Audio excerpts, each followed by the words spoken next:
ဖိုးမတ်ကတော့ချီကာဂိုမှာကျင်းပမဲ့ဂီတာပွဲတော်အတွက်တက်ကြွနေပါတယ်။ဒါပေမဲ့ဘန်ကတော့သူနဲ့လည်းမအပ်ဆက်တာကြောင့်မသွားချင်ပဲဖြစ်နေပါတယ်။တစ်ဖက်မှာမိုးလေဝသကြီးညာတဲ့ဘန်ဆိုတဲ့သူကတော့သူထွင်ထားတဲ့ဆက်နဲ့မိတ်ဆက်ပေးနေပါတယ်။အဲ့နောက်ရိုက်ကူးရေးပြီးတော့ဘန်တို့ရောက်လာပြီး Vans နဲ့သူ့ဆက်ရုပ်ကိုမနေ့က TV မှာတွေ့လိုက်တယ်လို့ပြောပါတယ်။ Vans ကလည်းဒါဆက်ရုပ်မဟုတ်ပဲခင်မီရာသီဥတုရှာဖွေကိရိယာဖြစ်ပြီးသူကိုယ်တိုင်ဖန်တီးတာလို့ပြောပြလိုက်ပါတယ်။အဲ့လိုနဲ့ဘန်တို့လည်းထွက်သွားကြပါတယ်။ Vans ကတော့စကစ်ပြောင်းပြန်ပြနေပြီးရာသီဥတုကိုခံမနိုင်အောင်နေမဟုတ်ပဲဖန်တီးနိုင်တော့မယ်လို့တယောက်တည်းသူ့ဆက်ရုပ်ကိုကောင်းကင်ပေါ်လှူရင်ရေရိုးလိုက်ပါတယ်။ဆက်ရုပ်ကအပေါ်ရောက်တော့မိုးတွေမဲတက်လာပြီးမိုးရွာချပါတယ်။အဲ့ပြင်လျှက်စီးတွေထားပြီးရေမွန်းစတာကြီးတကောင်ပုံစံတွင်ပြောင်းလာခဲ့ပါတယ်။အဲ့နောက်အောက်ကလူတွေကိုလိုက်တဲ့ခိုက်တာကြောင့်အကုန်ထွက်ပြေးနေရပါတယ်။ဟိုဘေးကလည်းအစီအစဉ်ပြန်တင်ဆက်နေပြီးရေမွန်းစတာကြီးတကောင်ပေါ်လာကဒေါသအရန်ထွက်နေပုံပဲလို့ကြေညာလိုက်ပါတယ်။ဘန်ကလည်းသူ့ရဲ့ဂိမ်းဆက်ပျက်စီးသွားအောင် region နဲ့တွေ့ဖို့ပြောင်းလိုက်ပါတယ်။ဒါပေမဲ့ Heatless တာဖြစ်သွားခဲ့ပါတယ်။အဲ့လိုနဲ့ဘန်လည်းကောင်းကင်ပေါ်တက်ပြီးဟိုငနေကိုမီးနဲ့ထိုးလိုက်မီးနဲ့ပြလိုက်လုံနေတော့ဟိုဘေးကရေလက်တိလုံးကျွေးလိုက်တာကြောင့်ဘန်လည်းအရှိန်နဲ့အောက်ပြုတ်ကျလာခဲ့ပါတယ်။ဂွမ်ကလည်းဒီကောင်ကြီးကိုတွေ့ဖို့အတွက်တအားပူအောင်လုပ်ပြီးရေရီကိုရင်ငွေးဖြစ်အောင်ပြောင်းမိလိုက်ဆိုပြီးအကြံပေးပါတယ်။အဲ့လိုနဲ့ဘန်လည်းဟိုငနေကောင်မီးတွေနဲ့အသက်ကိုအရှိန်နဲ့လှည့်လိုက်တာကြောင့်ဟိုငနေကောင်လည်းအငွေ့ဖြစ်ပြီးပျောက်ကွယ်သွားခဲ့ပါတယ်။ဘန်ကတော့လူပြန်ဖြစ်ပြီးပြန်ထွက်လာခဲ့ပါတယ်။အဲ့နောက်မှာတော့ရာသီဥတုလည်းပုံမှန်တိုင်းပြန်ပြေးသွားပြီးဘန်လည်းဟိုငနေကို Heatless နဲ့တီးပေးလိုက်တာကြောင့်မိုစလမ်မှာပွဲကိုလိုက်ဖို့ပြောပါတယ်အဖိုးမတ်ကလည်းအဲကြောင့်ဆွေးနွေးပြီးလေဘန်လို့ပြောပြီးချီကာဂိုဂီတဖြိုဝေဝဲလာကြည့်ရမမေ့နဲ့လို့ပြောလိုက်ပါတယ်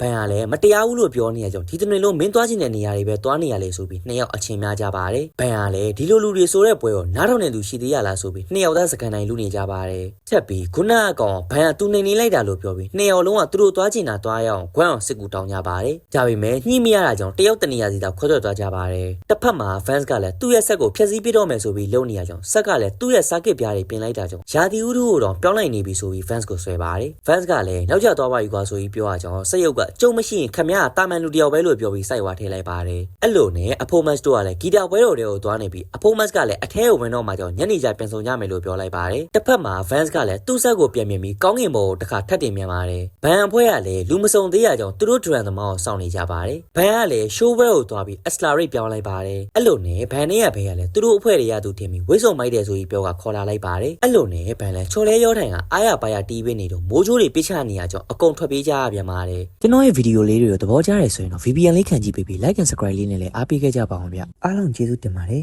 အဲ့ချင်း NN လေးကြားတွေကဘန်အောင်ကွမ်ကဲထုတ်လာခဲ့လိုက်ပါတယ်ဟိုငနေကောင်ကလည်းလျှက်စီးတွေတလဲလဲနဲ့ဖြစ်နေပြီး Vans ကလည်း controller နဲ့ထိန်းချုပ်ပြီးမှထိန်းချုပ်လို့မရတော့ပါဘူးအနီးနားသူတွေကိုလည်းလျှက်စစ်နဲ့ပစ်နေရကြောင်းဘန်ကပဲအမြန်ကဲထုတ်ပေးနေရပါတယ်ဟိုငနေကလည်းမီးဒီလောင်အောင်လှုပ်ပြီးမြို့ထဲကိုဥတီသွားနေရကြောင်းဘန်ကနောက်ကနေလိုက်သွားခဲ့ပါတယ်အဖိုးမတ်ကလည်းအာဘီကောင်ကိုခလုတ်တစ်ချက်နှိမ့်အောင်နဲ့လှမ်းခေါ်လိုက်ပြီးဟိုငနေနောက်လိုက်ပါတယ်ဟိုငနေကလည်းမြို့ထဲမှာပတ်တောင်းကျန်းနေရကြောင်းဘန်လည်းတိုက်ခိုက်ဖို့အနာကပ်သွားခဲ့ပါတယ်ဒါပေမဲ့ဓာတ်ကင်ခံလိုက်ရတာကြောင့်မောင်းလာတဲ့အဖိုးမတ်တို့ကားပေါ်သာပြုတ်ကျလာခဲ့ပါတယ်အဲ့နောက်ကားထဲဝင်လာပြီးဟိုငနေကောင်ဘလို့ဖြတ်စည်းပြရမလဲဆိုပြီးအကြံထုတ်နေကြပါတယ်အဖိုးမတ်ကလည်းသူ့အရင်ကချီကာဂိုရောက်တော့လမ်းမပေါ်မှာစားရီဖြူထားပြီးရှေ့ရကားရီထဲမှာလို့စားရီထည့်ထားကြရလို့ပြောလိုက်ပါတယ်ဂွမ်ကလည်းစားရီရဆိုရီယန်အနေနဲ့ဟိုငနေကောင်ဖြတ်စည်းပြဖို့လုပ်လိုက်ကြပါတယ် Vans ကလည်းသူ့ဆက်ရုပ်ကောင်နောက်လိုက်နေခဲ့ပါတယ် Van ကလည်းဟိုငနေကောင်တွေ့ဖို့အနာပြေးသွားပြီးလေဝေတိုင်းသုံးကဆက်ကိုလည်းစားရီတင်ထားတဲ့ကားလေးကြောင်းလှုပ်လိုက်ပါတယ်ဒါပေမဲ့ Van ကတော့အရန်မူးသွားတာကြောင့်ရေထဲကျပြီးလူပြန်မြောင်းကပြန်ပေါ်လာခဲ့ပါတယ်အဲ့နောက်အဖိုးမတ်ကလည်း Van အောင်တော်တယ်ဆိုပြီးပြောကြောင်း Van ကလည်းဆူမိုစလမ်မှာပွဲသွားဖို့ရပြီလားဆိုပြီးမေးလိုက်ပါတယ်အဖိုးမတ်ကလည်းဘာမှမဆိုင်ဘူးလို့ပြောကဂီတာပွဲတော်ပြန်သွားဖို့ကားပေါ်တက်သွားခဲ့ပါ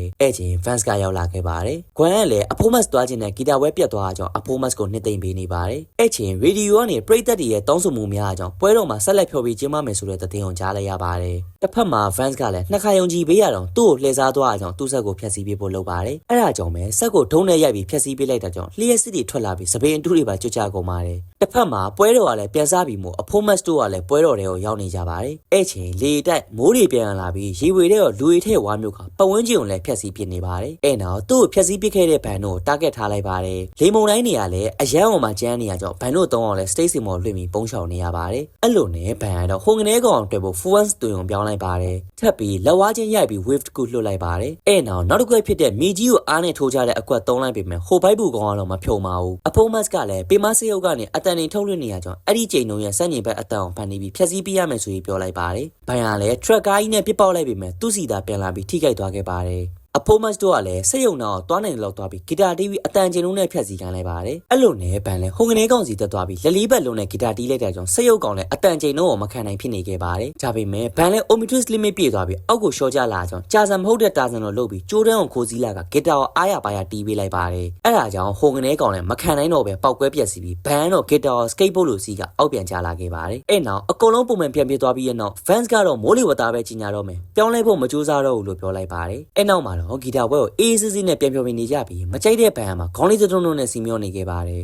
အဖိုးမတ်ကလည်းဒီပွဲပြီးရင်စူမိုပြပွဲသွားကြတာပေါ့လို့ပြောကပြီးဆုံးသွားခဲ့ပါတယ်ဒါကတော့ Banana Classic Season 3ရဲ့အပိုင်း30ဖြစ်ပြီးအပိုင်း7ကိုတော့နောက်ရက်မှာတင်ပေးသွားမှာမလို့ like and subscribe လေးနဲ့လည်းအားပေးခဲ့ကြပါအောင်ဗျအားလုံးကျေးဇူးတင်ပါတယ်